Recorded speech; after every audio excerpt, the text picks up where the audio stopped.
Good morning to you all. I read from John chapter 3, verse 16. For God so loved the world that he gave his only Son, that whoever believes in him should not perish but have eternal life. Let us bow down and pray. Dear Heavenly Father, we thank you for making us blessed and highly favored.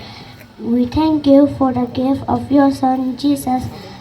Lord, keep on showering your blessing in our life, our family, and our school. We pray in mighty name of Jesus. Amen. Thank you, Rebecca and Andrea, for the Bible reading and the prayer. To set the mood of joy, let us welcome a younger participant from KG1 and 2 in this section as they present us with delightful group dance.